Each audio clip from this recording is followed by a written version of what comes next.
Aquí no cabes. Mírate, desentonas con esta familia.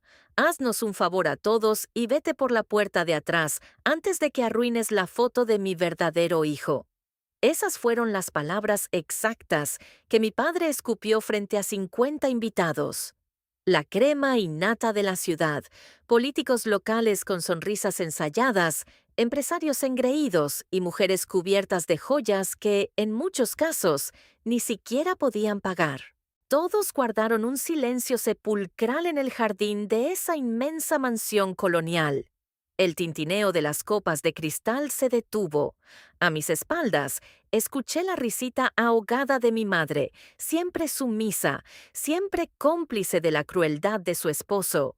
Y a su lado vi la sonrisa ladeada, arrogante e insoportable de mi hermano menor, Leo, el eterno hijo de oro. Se suponía que yo debía agachar la cabeza. Se suponía que la vergüenza me tragaría vivo en ese instante, que daría media vuelta y me marcharía caminando por el camino de grava, humillado, derrotado y con los ojos llenos de lágrimas, como me habían enseñado a hacer durante 34 años de mi vida. Yo era el chivo expiatorio, la oveja negra, el error de cálculo que mi padre intentaba esconder desesperadamente bajo la alfombra persa de su vida perfecta. Pero esta vez no me moví ni un milímetro. Me quedé allí, plantado con una firmeza que a él le resultó aterradora, sobre el césped perfectamente podado. Vestía un traje italiano a medida que costaba más que los autos de la mitad de los presentes en esa ridícula fiesta de apariencias. Y en mi mano derecha sostenía un sobre Manila, un sobre de cuero grueso, pesado, que apretaba con mis nudillos blancos. Mi padre no lo sabía. Nadie en esa maldita celebración de falsedades tenía la más mínima idea. Pero en ese sobre descansaba la destrucción total, absoluta, legal y matemáticamente perfecta de su imperio de papel. Antes de que te cuente cómo abrí ese sobre, cómo tomé el micrófono esa noche y detoné una bomba nuclear sobre el ego de mis padres, dejando a mi hermano en la ruina pública sin que pudieran hacer absolutamente nada para detenerlo, necesito pedirte algo. Si alguna vez te has sentido como un fantasma en tu propia casa, si has dado hasta la última gota de tu sangre por una familia que solo te usó, te menospreció y te hizo sentir que nunca, sin importar lo que hicieras, serías suficiente. Dale like a este video y suscríbete al canal. Tu apoyo es vital para que estas historias lleguen a quienes necesitan escucharlas. Porque el karma siempre llega, es una ley universal, pero a veces uno mismo tiene que ponerse el traje, afilar los dientes y ser el mensajero. Mi nombre es Mateo. Hoy tengo 34 años, soy analista financiero senior y fundador de mi propia firma de inversiones, especializada en la reestructuración y liquidación de activos inmobiliarios.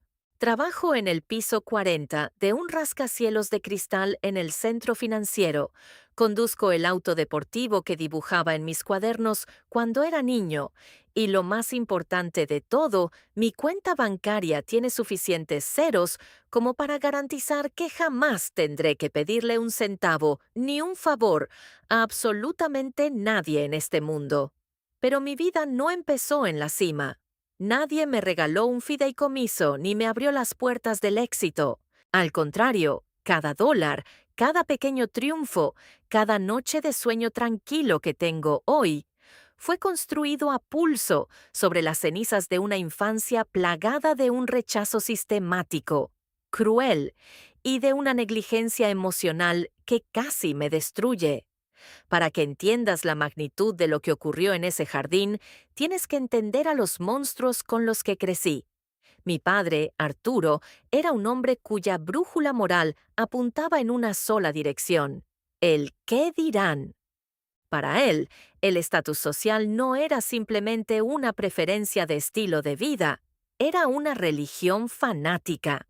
El código postal de nuestra casa, el emblema alemán en el capó de su auto y las marcas en las etiquetas de nuestra ropa eran las únicas métricas con las que medía el valor de un ser humano, incluyendo a sus propios hijos. Si no sumabas a su imagen pública, eras un estorbo.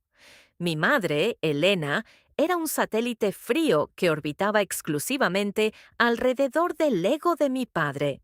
Una mujer de hielo que solo mostraba interés maternal o una sonrisa cálida cuando había visitas en la sala de estar o cuando un fotógrafo del club social apuntaba una cámara hacia su rostro.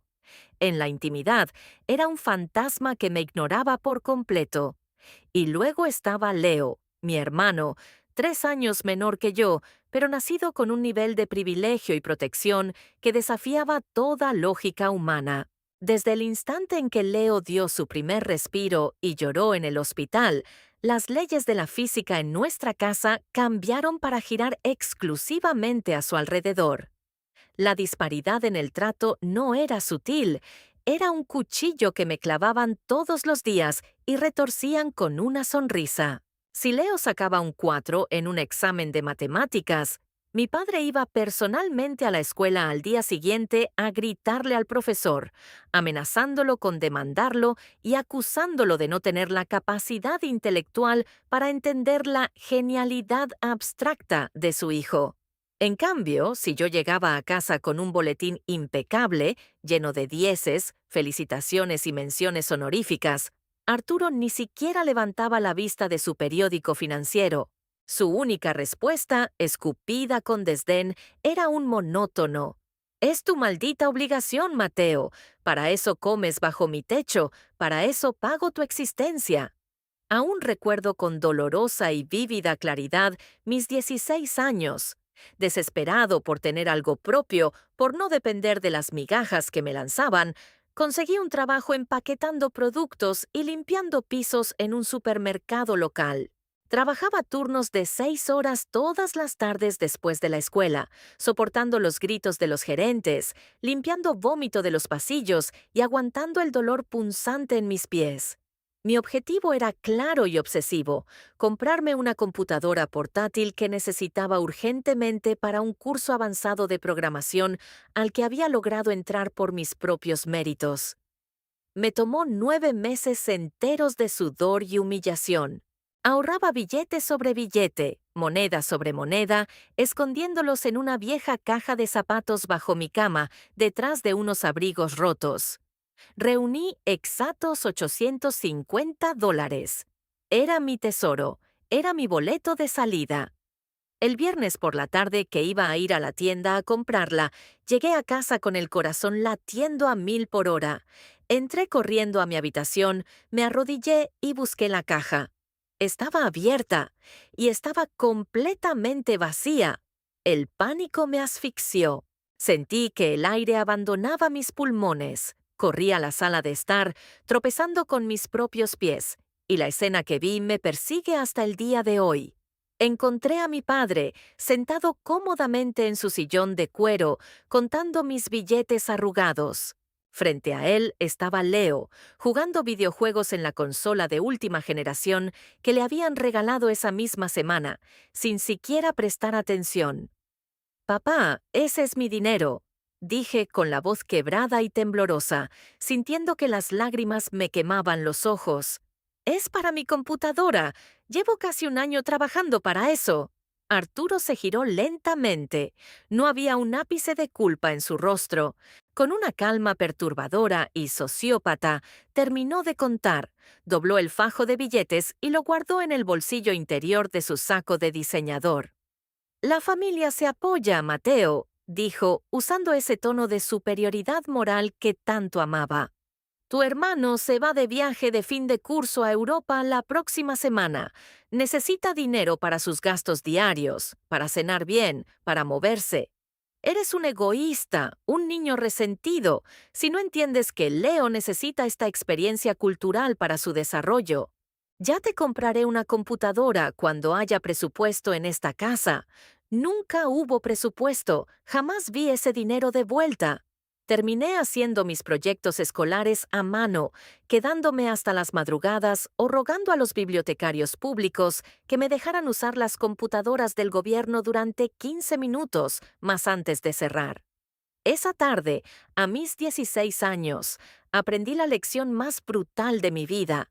En esa casa, mi esfuerzo no me pertenecía. Mi sangre y mi sudor eran simplemente recursos descartables para financiar la vida de lujo de mi hermano. Quiero hacer una pausa aquí.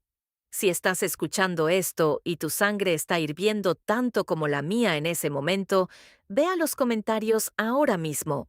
Escribe abajo cuál fue la peor injusticia económica o emocional que tu familia te hizo tragar. Desahógate. A veces, soltarlo en texto es el primer paso para dejar ir el veneno. Los estaré leyendo a todos. Los años pasaron y la herida se infectó, convirtiéndose en un abismo irreconciliable. A los 18 años, mientras yo usaba la ropa desteñida que mis primos mayores desechaban y me preparaba para entrar a una universidad pública, financiándome con becas por mis propias notas, a Leo le organizaron una fiesta masiva. La misma mañana de su cumpleaños, Arturo lo llevó al garaje con los ojos vendados. Le regaló un auto deportivo, exactos $35,000 pagados al contado, con un moño rojo gigante en el techo. Un auto que, dicho sea de paso, Leo estrelló contra un semáforo a los 3 meses por conducir a 120 kilómetros por hora con el triple del límite de alcohol permitido en la sangre. ¿Cuál fue la reacción de mi familia ante este delito? Arturo movió sus influencias políticas. Pagó miles de dólares en abogados carísimos y sobornos por debajo de la mesa para limpiar el historial policial de su pobre niño asustado. Le compró un sedán nuevo a la semana siguiente, argumentando que necesitaba recuperar su confianza y superar el trauma psicológico del choque. Y esa noche, en la cena, mi padre me miró con una furia irracional, apuntándome con el tenedor, y me culpó a mí. Si hubieras estado con él, si fueras un buen hermano mayor y lo cuidaras en lugar de estar encerrado como un ermitaño metido en tus inútiles libros, esto no habría pasado. Todo el estrés que sufrió tu hermano hoy es tu culpa. Yo tenía 21 años. Trabajaba en 2 empleos diferentes, de día como asistente de contabilidad en una firma de mala muerte y de noche archivando historiales médicos en el sótano de un hospital. Tenía ojeras que parecían moretones y una gastritis crónica inducida por el estrés de pagar mis estudios. Y aún así, para ellos, yo era el villano. Me gradué de la universidad con los más altos honores de mi generación, summa cum laude. El día de mi ceremonia, me paré en el escenario frente a un inmenso auditorio repleto. Cientos de familias lloraban, sostenían carteles gigantes, globos dorados y gritaban de orgullo cuando el decano mencionaba los nombres de sus hijos. Cuando dijeron mi nombre, busqué frenéticamente en la fila G, asientos 12 y 13. Los asientos que yo había reservado con 3 meses de anticipación. Estaban vacíos. Nadie vino, absolutamente nadie. Horas más tarde, mientras caminaba solo hacia el estacionamiento bajo una llovizna helada, con mi toga mojada, mi celular vibró en mi bolsillo. Era un mensaje de texto de mi madre. Leo amaneció con una migraña terrible. No podíamos dejarlo solo, estaba muy sensible. Felicidades por el cartón.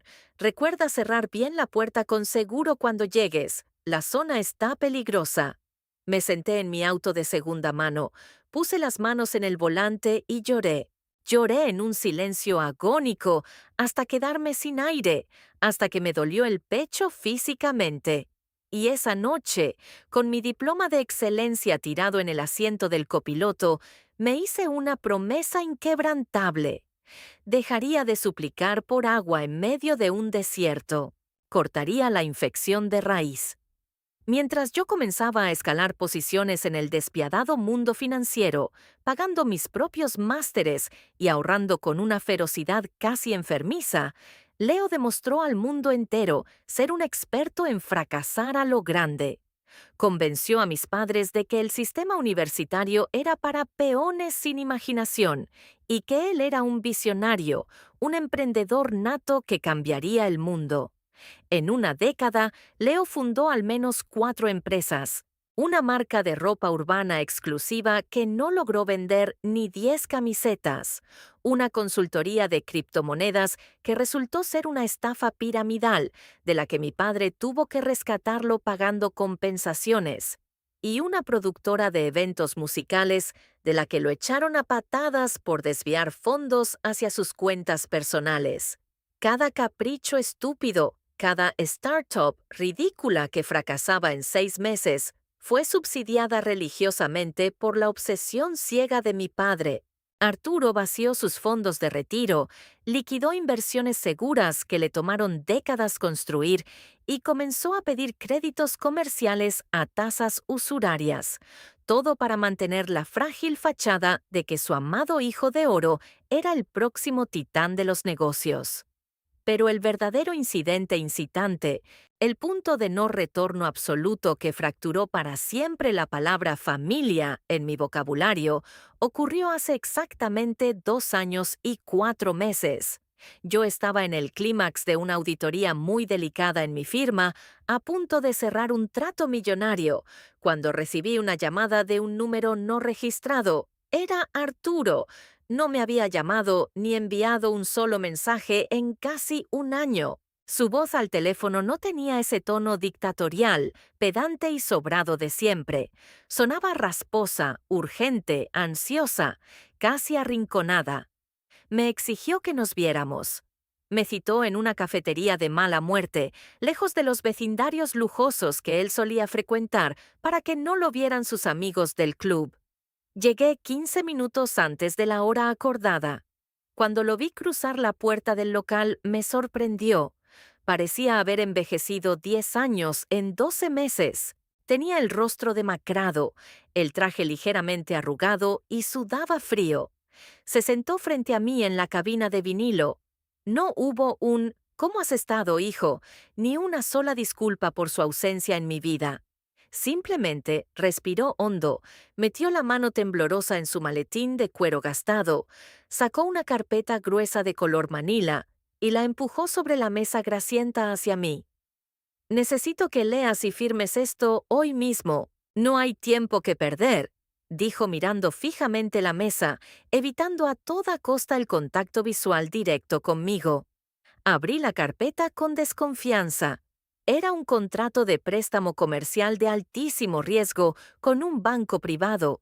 El capital principal solicitado era de exactos $250,000. El propósito detallado en la segunda página: inyección de capital para compañía de importación tecnológica. El beneficiario, Leo. Seguí leyendo, pasando las páginas con el ceño fruncido, hasta que llegué a la página 4. Lo que vi allí hizo que la sangre se me helara en las venas y mi estómago se revolviera.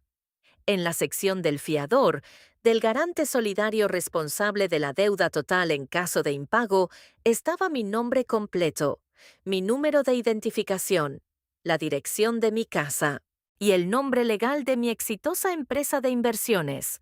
Mi padre, a mis espaldas y de forma fraudulenta, había utilizado mis credenciales financieras, mi excelente historial crediticio y mis propiedades como aval para preaprobar un préstamo monumental que él ya no podía conseguir.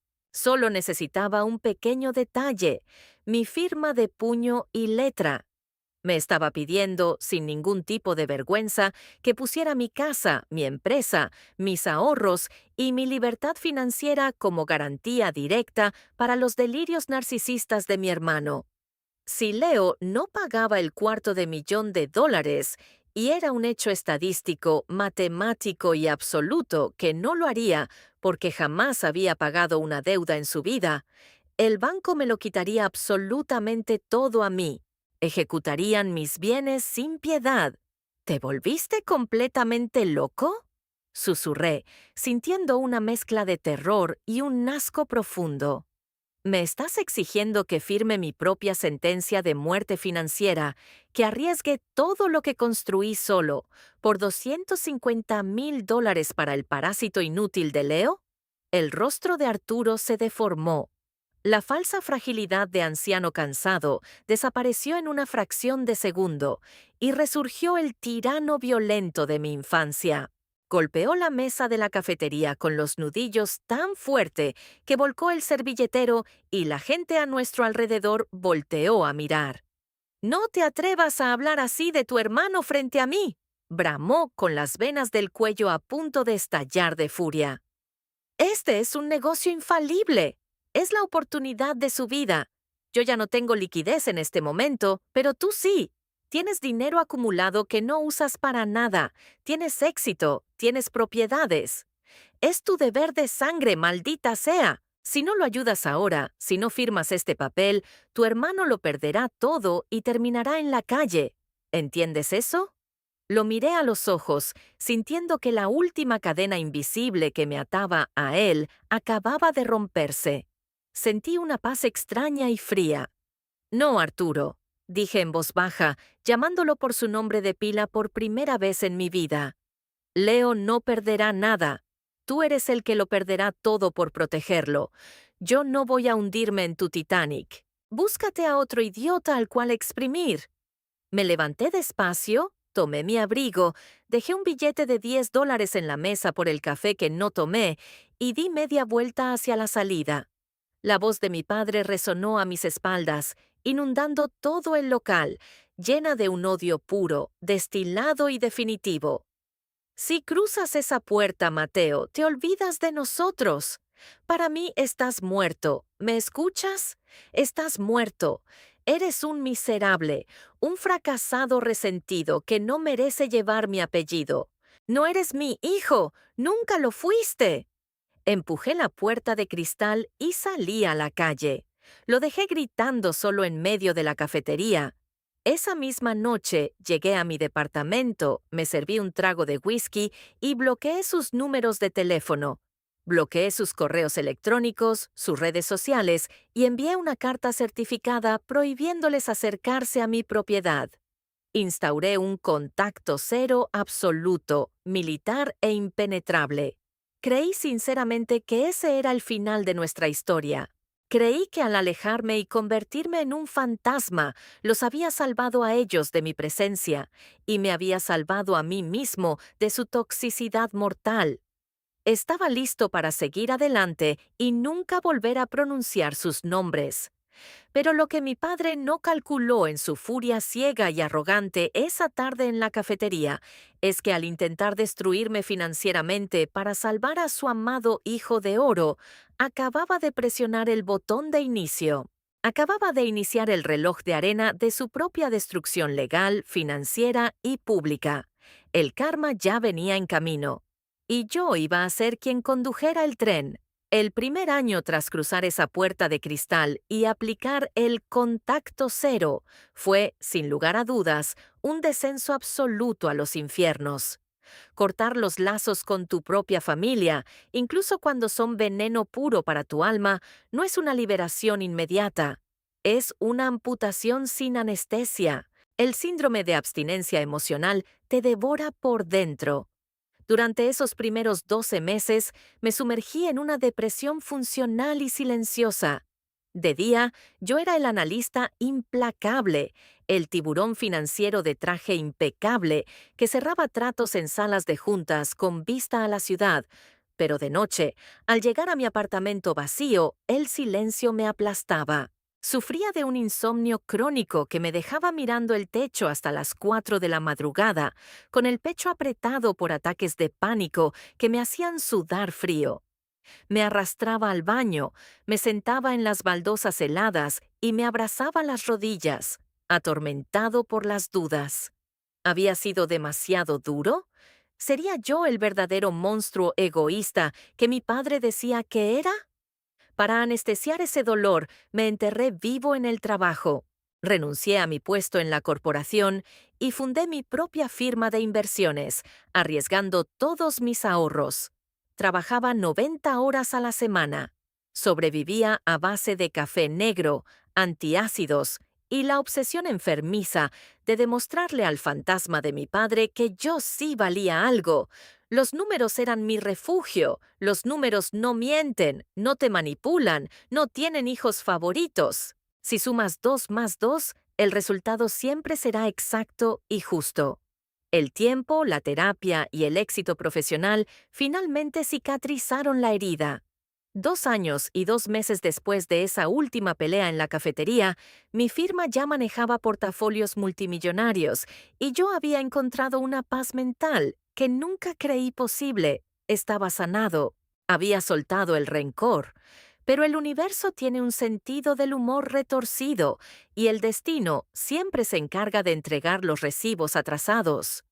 El hilo suelto llegó a mis manos un martes por la tarde, mientras la lluvia golpeaba los inmensos ventanales de mi oficina. Una de las ramas más lucrativas de mi empresa es la adquisición de activos en distress. Es decir, compramos carteras de deudas irrecuperables y propiedades en riesgo de ejecución hipotecaria, foreclosures, directamente a los bancos.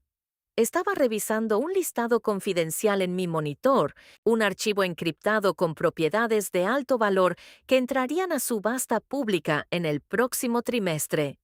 Mis ojos escaneaban aburridos las filas de Excel, hasta que mi mirada se detuvo en seco en la fila 412. Mi corazón dio un vuelco tan violento que sentí náuseas. Avenida de los Cipreses 402, propiedad colonial. 850 metros cuadrados. Era la dirección de mi infancia, la inmensa y ostentosa mansión de mi padre, el símbolo máximo de su estatus social y su intocable linaje. Estaba marcada en rojo brillante en el sistema del banco. Ejecución hipotecaria inminente. Clasificación de deuda irrecuperable. Mis manos comenzaron a temblar ligeramente mientras tecleaba las contraseñas para acceder a los registros públicos y al historial financiero detallado de la propiedad. Lo que descubrí en esos documentos forenses fue la radiografía de un suicidio financiero en cámara lenta. Una estupidez de proporciones épicas.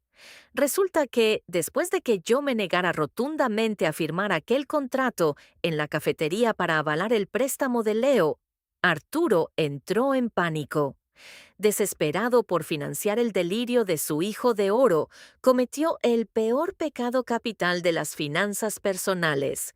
Usó la mansión familiar, que había sido pagada en su totalidad por mi abuelo hace décadas, como un cajero automático. Mi padre había sacado no una, sino 3 hipotecas simultáneas sobre la casa mediante prestamistas predatorios. Extrajo un total exacto de $315,400 en efectivo puro. Y tal como yo había predicho, transfirió hasta el último centavo a una cuenta comercial a nombre de la supuesta empresa tecnológica de Leo. Utilizando los recursos de mi firma, rastreé el flujo de ese dinero. Fue repugnante. Leo no importó ni un solo cable de tecnología. En un lapso de 14 meses, mi hermano menor había despilfarrado la totalidad del patrimonio familiar en una orgía de narcisismo.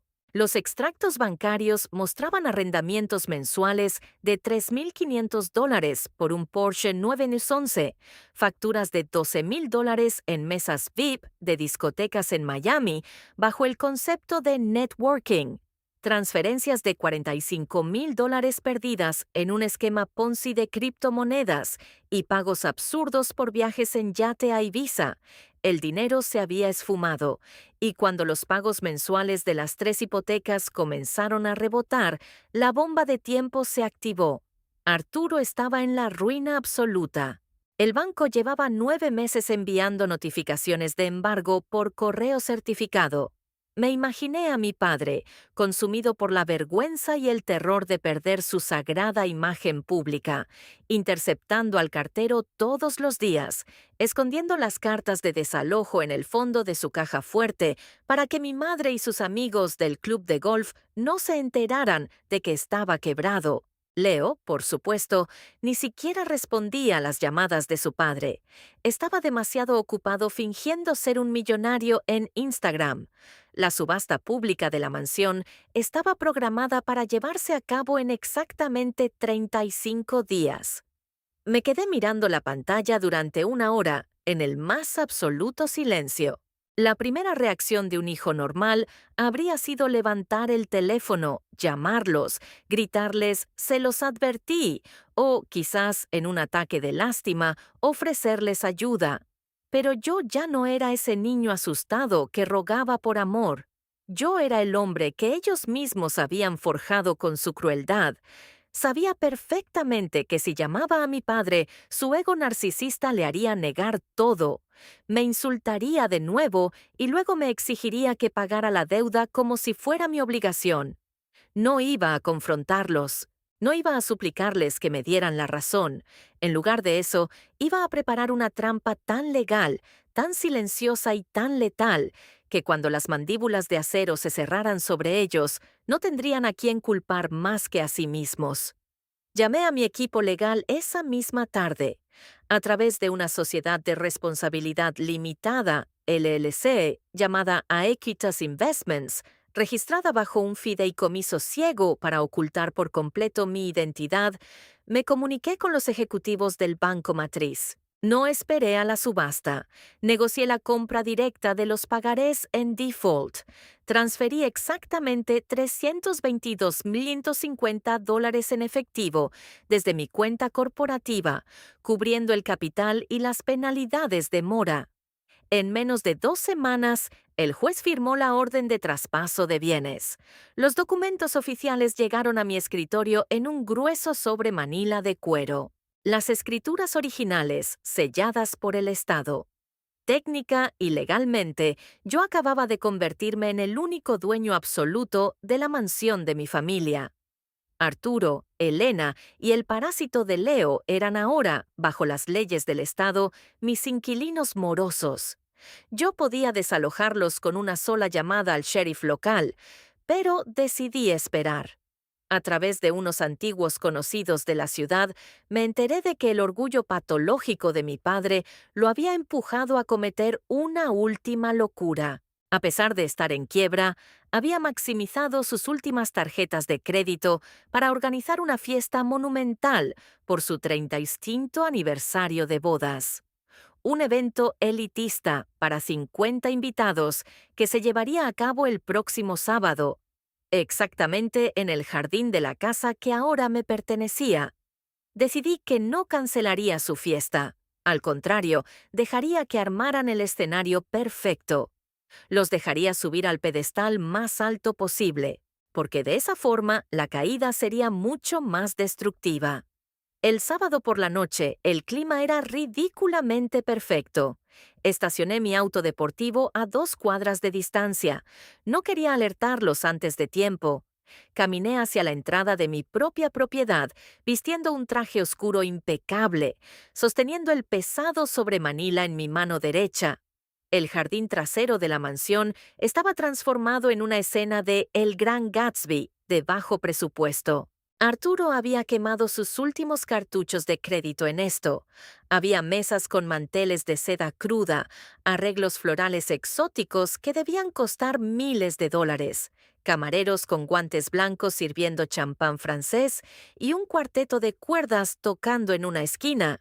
50 invitados, la élite de la ciudad, paseaban con aires de superioridad. En el centro de todo el circo estaba Leo. Llevaba un traje blanco ostentoso, fumando un puro que claramente le daba asco, mientras fingía ser el magnate del año ante un grupo de inversores locales.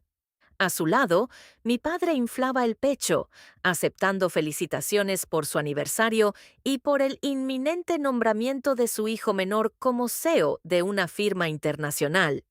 Era nauseabundo, una coreografía perfecta de mentiras. En cuanto pisé el césped, la atmósfera cambió. No hubo gritos, sino algo peor, murmullos. Las miradas de los invitados se clavaron en mí, cargadas de un desprecio palpable, lástima y morbo. Fue en ese momento que comprendí la magnitud de la campaña de difamación de mi padre.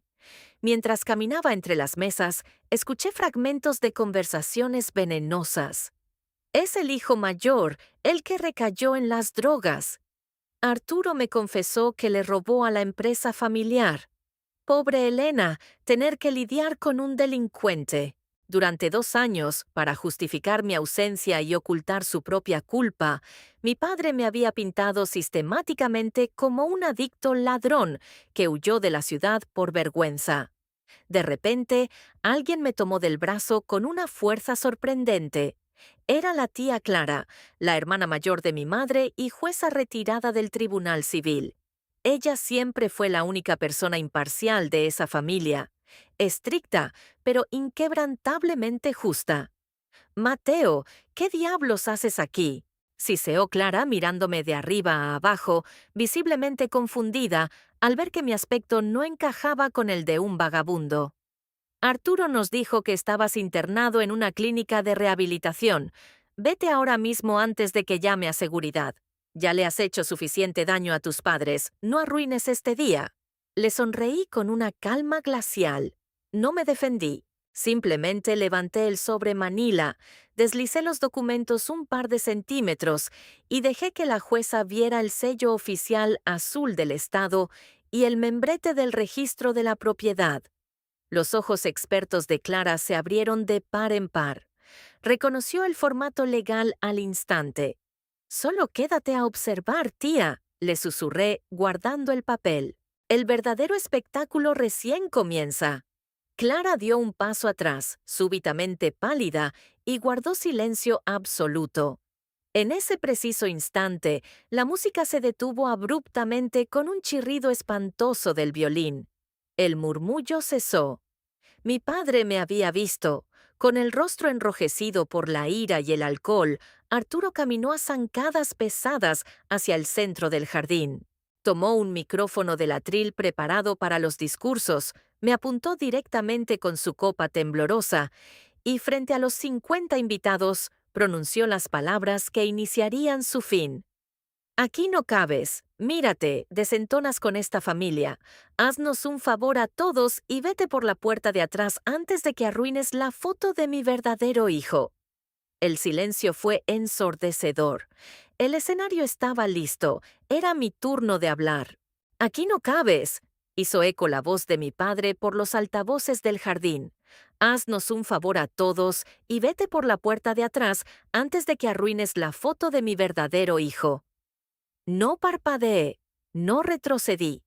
El silencio en el jardín era tan denso que se podía escuchar el tintineo del hielo derritiéndose en las copas de champán de los 50 invitados.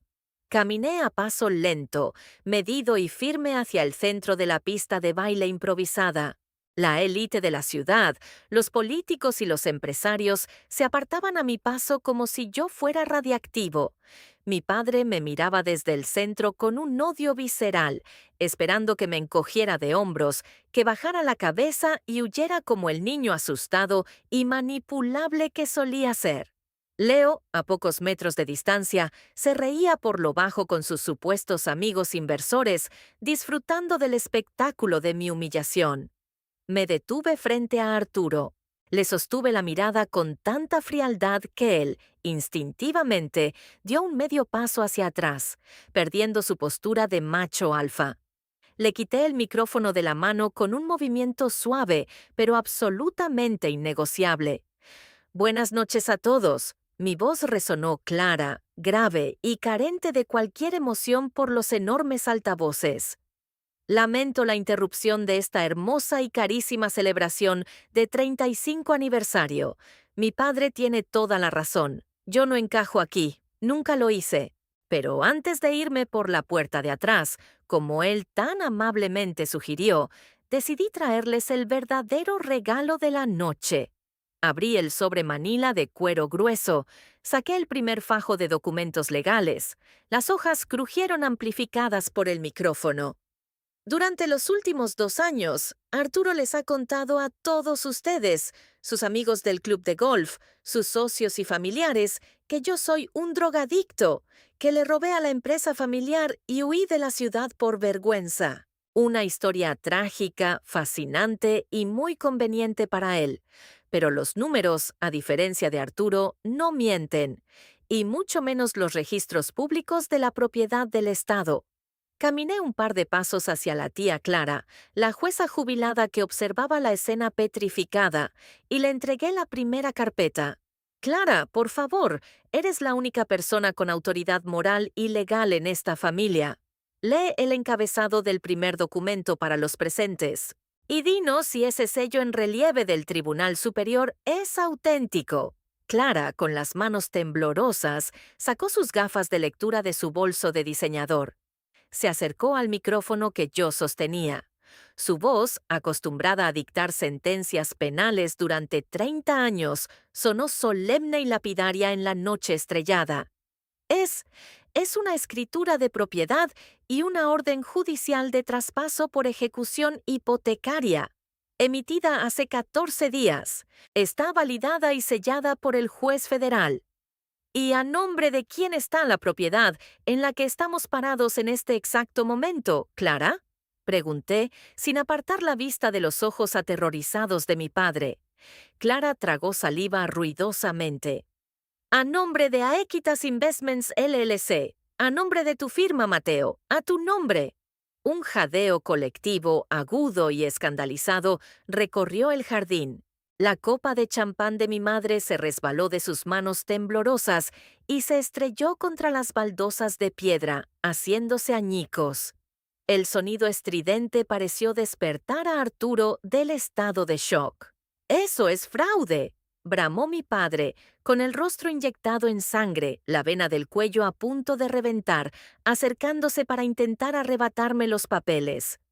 Esta es mi casa, es una maldita mentira. Seguridad, sáquenlo de aquí.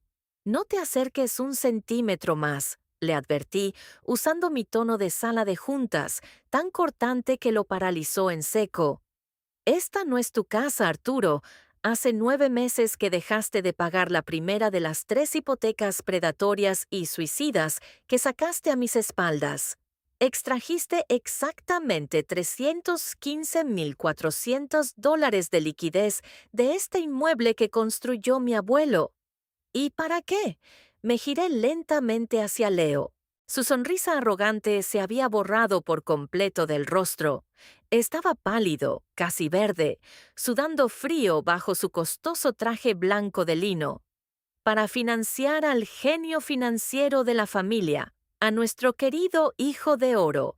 Aquí tengo impresos los extractos auditados de la cuenta comercial de Leo. Nunca hubo ninguna empresa de importación tecnológica. Ese dinero, el patrimonio de toda la vida de esta familia, se esfumó en exactamente 14 meses. $3,500 mensuales en el arrendamiento de un Porsche 911. $45,000 depositados y perdidos en una estafa piramidal de criptomonedas. $12,000 en mesas VIP en clubes de Miami. Ustedes no están celebrando el ascenso de un CEO esta noche.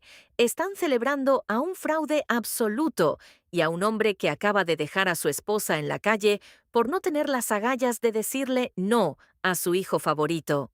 El impacto psicológico en la audiencia fue devastador.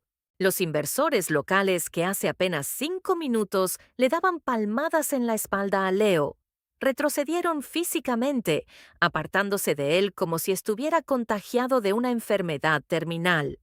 Los políticos presentes, aterrorizados por el inminente escándalo público y la asociación con un moroso, comenzaron a caminar discretamente hacia la salida, murmurando excusas a sus esposas. Arturo se quedó literalmente sin aire. Sus hombros, siempre rectos y orgullosos, se hundieron. La imagen de intocable, la impecable fachada de perfección por la que había sacrificado, abusado y desechado a su hijo mayor, se estaba desmoronando ladrillo a ladrillo frente a sus propios ojos. «Mateo, hijo, por favor», susurró mi madre, Elena, acercándose con pasos torpes, con lágrimas reales arruinándole el maquillaje perfecto. «¿Qué estás haciendo? Somos tu familia. Por el amor de Dios». Ustedes dejaron de ser mi familia el día que me exigieron firmar mi propia sentencia de muerte financiera para salvar a este parásito. La señalé a ella, luego a Arturo. No les bastó con rechazarme y humillarme toda mi vida. Intentaron destruirme y luego me difamaron para encubrir su propia estupidez. pero yo compré la deuda total de este banco en subasta privada. Pagué los $322,150 de penalización en efectivo. Legalmente, ustedes son mis inquilinos morosos. Saqué el último y más importante papel del sobre. Era un documento oficial con una franja roja impresa en el borde superior. Se lo entregué a Arturo, empujándolo contra su pecho. Él lo tomó por mero acto reflejo, con las manos temblando de forma incontrolable. Esa es una orden de desalojo formal y ejecutoriada, Arturo. Tienen exactamente 30 días naturales para empacar sus cosas, recoger su orgullo, sacar las botellas vacías de Dom Periñón y desocupar mi propiedad. De lo contrario, los agentes del sheriff vendrán a sacarlos a la fuerza, a tirar sus muebles a la acera, y les aseguro que a los distinguidos vecinos de este club no les gustará nada ver ese espectáculo. No hubo gritos de su parte, no hubo intentos de pelea. No puedes pelear contra la verdad absoluta, documentada y matemática. Leo intentó balbucear una excusa patética a un par de invitados que quedaban, pero nadie le dirigió la palabra. Mi tía Clara me miró a los ojos, asintió lentamente con la cabeza en una mezcla de profundo dolor y máximo respeto, y fue la primera en dirigirse a la salida. Fue la señal que todos esperaban. En menos de 5 minutos, el inmenso jardín comenzó a vaciarse en un silencio de funeral absoluto. Di media vuelta. Caminé por el sendero de grava iluminado, dejándolos completamente solos en medio de su falsa fiesta de $30,000. Rodeados de mesas vacías, comida intacta, flores marchitándose y la ruina absoluta de su ego. Al subir a mi auto y encender el motor, no sentí una alegría sádica ni euforia. Sentí una paz inmensa y pura, como si me hubiera quitado una mochila de plomo de 100 kilos de la espalda. Había exhumado mi pasado, le había mirado a la cara y, por fin, lo había enterrado para siempre. El rescaldo fue rápido y brutal. El karma no tuvo piedad. Arturo y Elena tuvieron que declararse en bancarrota y mudarse a un pequeño y lúgubre apartamento de alquiler en los suburbios de la ciudad. Los amigos del club de golf les dieron la espalda inmediatamente.